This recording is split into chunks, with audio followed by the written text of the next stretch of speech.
Covid ಎರಡನೇ ಅಲೆಯಿಂದ ಜನಜೀವನ ಸಂಕಷ್ಟಕ್ಕೀಡಾಗಿದೆ. ಯುವಕರು ಕೂಡ ಸೋಂಕಿಗೆ ತುತ್ತಾಗುತ್ತಿದ್ದಾರೆ. ಇಂತಹ ವೇಳೆಯಲ್ಲಿ ಗಾಬರಿ ಪಡುವುದಕ್ಕಿಂತ ಎಚ್ಚರಿಕೆ ವಹಿಸುವುದು ಅಗತ್ಯ. ಈ ಕಾರಣಕ್ಕಾಗಿಯೇ ಸರ್ಕಾರ ಎರಡನೇ ಹಂತದ ಲಾಕ್ಡೌನ್ ಅನ್ನು ಘೋಷಿಸಿದೆ ಎಂದು ಬೈಂದೂರು ಶಿವಮೊಗ್ಗ ಸಂಸದ ಬಿವೈ ರಾಘವೇಂದ್ರ ಹೇಳಿದರು.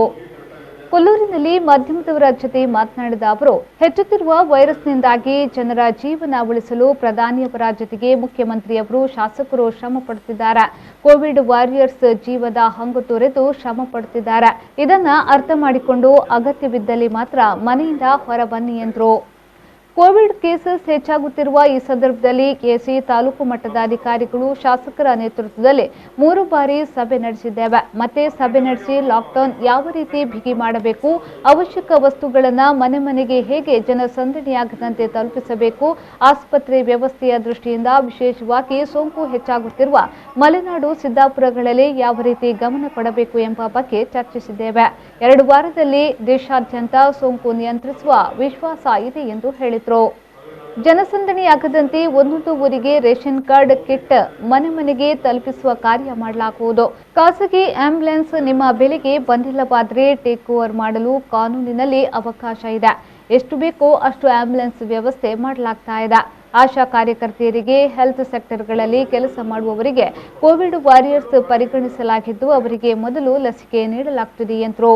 ರೈತರಿಗೆ ತಮಗೆ ಬೇಕಾದುದನ್ನ ಕೊಳ್ಳಲು ಅವಕಾಶವಿದೆ. 1 ವಾರ ತೋಟಕ್ಕೆ ಬೇಕಾದುದನ್ನ ಬಳಸದೆ ಹೋದ್ರೂ ಏನಾಗುವುದಿಲ್ಲ ಎಂದಾದಲ್ಲಿ ಮನೆಯಲ್ಲಿಯೇ ಇರಲಿ.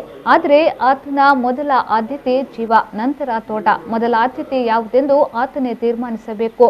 ಆತನಿಗೆ ತೊಂದರೆಯಾಗದಂತೆ ಸರ್ಕಾರ ಕ್ರಮ ಕೈಗೊಳ್ಳುವುದು ಎಂದು ಹೇಳಿದರು. ದೇಶಾದ್ಯಂತ ಈ ಕೋವಿಡ್ ಮಹಾಮಾರಿ ಎರಡನೇ ಅಲೆ ಮೊದಲನೇ ಬಾರಿಗಿಂತಲೂ ಕೂಡ ಈಗ ಅನಾಹುತಗಳು ಹೆಚ್ಚಾಗ್ತಾ ಇದೆ. ಮತ್ತು ವಿಶೇಷವಾಗಿ ಯಂಗ್ಸ್ಟರ್ಸ್ಗಳು ಕೂಡ ಕೇಸಸ್ ಹೆಚ್ಚಿಗೆ ಆಗ್ತಾ ಇದೆ. ಹಾಗಾಗಿ ಈ ಸಂದರ್ಭದಲ್ಲಿ ಗಾಬರಿ ಪಡೋಕ್ಕಿಂತ ಎಚ್ಚರಿಕೆಯಿಂದ ನಾವು ಇರಬೇಕಾಗತ್ತೆ. ದಯಮಾಡಿ ಒಂದೊಂದು ಜೀವವನ್ನು ಕೂಡ ಉಳಿಸಬೇಕು ಅಂತೇಳಿ ಗೌರವಾನ್ವಿತ ಪ್ರಧಾನಮಂತ್ರಿಗಳು ಇರ್ಬೋದು, ರಾಜ್ಯದ ಮುಖ್ಯಮಂತ್ರಿಗಳು ಇರ್ಬೋದು, ನಮ್ಮ ಶಾಸಕರು, ಸ್ನೇಹಿತರುಗಳು ಇರ್ಬೋದು, ಇವರೆಲ್ಲರೂ ಕೂಡ ಶ್ರಮವನ್ನು ಪಡ್ತಾ ಇದ್ದಾರೆ. ವಿಶೇಷವಾಗಿ ನಮ್ಮ ಕೋವಿಡ್ ವಾರಿಯರ್ಸ್ ಆಗಿ ನಮ್ಮ ಅಧಿಕಾರಿಗಳು ಕೂಡ ತಮ್ಮ ಜೀವದ ಹಂಗನ್ನು ಕೂಡ ಮರೆತು ಶ್ರಮವನ್ನು ಹಾಕ್ತಾ ಇದ್ದಾರೆ. ಹಾಳಾಗಲ್ಲ ಅಂದರೆ ಆದ್ಯತೆ ಒಂದು ಜೀವ, ತೋಟ ಆಮೇಲೆ. ಹಾಗೆ ಇದನ್ನು ಕಣ್ಣು ಮುಂದೆ ಇಟ್ಕೊಂಡು ಸರ್ಕಾರನೂ ಕೂಡ ಅದಕ್ಕೆ ಬೇಕಾದ ವ್ಯವಸ್ಥೆ ಮಾಡಿದೆ.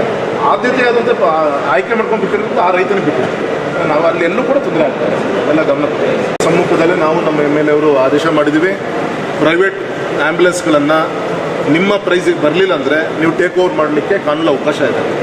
ಸೊ ಪ್ರಶ್ನೆನೇ ಇಲ್ಲ. ಹಾಗಾಗಿ ಆ ದೃಷ್ಟಿಯಿಂದ ಎಷ್ಟು ಆ್ಯಂಬುಲೆನ್ಸ್ ಬೇಕು ಅದಕ್ಕೆ ಬೇಕಾದಂಥ ವ್ಯವಸ್ಥೆಯನ್ನು ಮಾಡಲಿಕ್ಕೆ ಈಗಾಗಲೇ ಗೌರ್ಮೆಂಟ್ ಎಸ್ ಹತ್ರ ನಾವು ಮಾತಾಡಿದ್ವಿ.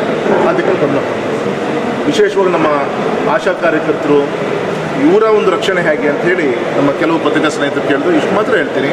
ಹಾಗಾಗಿ ಕೋವಿಡ್ ವಾರಿಯರ್ಸ್ ಅಂತೇಳಿ ಮೊದಲನೇ ವ್ಯಾಕ್ಸಿನೇಷನ್ ಫಸ್ಟು ನಮ್ಮ ಆಶಾ ಕಾರ್ಯಕರ್ತರಿಗೆ, ಈ ಹೆಲ್ತ್ ಸೆಕ್ಟರಲ್ಲಿ ಕೆಲಸ ಮಾಡ್ತಿರೋಂಥವ್ರಿಗೆ, ಇವರಿಗೆ ಪ್ರಯಾರಿಟಿ ಕೊಟ್ಟು ಅವರಿಗೆ ಅದೇ ಆರೋಗ್ಯ ದೃಷ್ಟಿಗೆ ಅವ್ರಿಗೆ 2 ಡೋಸ್ ಕೊಡೋಂಥ ಮುಂದಾಗಿ ಮಾತ್ರ ಆ ಹೊಸಲನ್ನು ದಾಟಿ ಹೊರಗೆ ಬರಬೇಕೇ ಹೊರತು ಆದಷ್ಟು ತಮಗೆ ತಾವು ಸಂಕಲ್ಪವನ್ನು ಮಾಡಿ ಮರಳಿರಬೇಕು ಮತ್ತು ಇದಕ್ಕೆ ಬೇಕಂತ ಎಲ್ಲ ಪೂರಕವಾದ ಸಹಕಾರ ಕೊಡಬೇಕು ಅಂತೇಳಿ ಇದು ವಿನಂತಿಯನ್ನು ಮಾಡ್ತಾರೆ.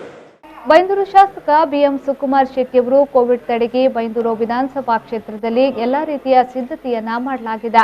ದಿನದ 24 ಗಂಟೆಯೂ ನಾವು ಲಭ್ಯವಿದ್ದೇವೆ. ಯಾವುದೇ ಜನರಿಗೆ ಸಮಸ್ಯೆಯಾದರೂ ನಮ್ಮನ್ನ ಸಂಪರ್ಕಿಸಿ ಎಂದು ಹೇಳಿದರು. ಈ ಸಂದರ್ಭದಲ್ಲಿ ರಾಜ್ಯ ಆಹಾರ ಮತ್ತು ನಾಗರಿಕ ನಿಗಮದ ಉಪಾಧ್ಯಕ್ಷ ಕಿರಣ್ ಕೊಡ್ಗಿ, ಕುಂದಾಪುರ ಉಪವಿಭಾಗಾಧಿಕಾರಿ ಕೆ ರಾಜು, ಡಿವೈಎಸ್ಪಿ ಶ್ರೀಕಾಂತ್ ಸೇರಿದಂತೆ ಅಧಿಕಾರಿಗಳು ಉಪಸ್ಥಿತರಿದ್ದರು. Sreejith, B4 news, Udupi.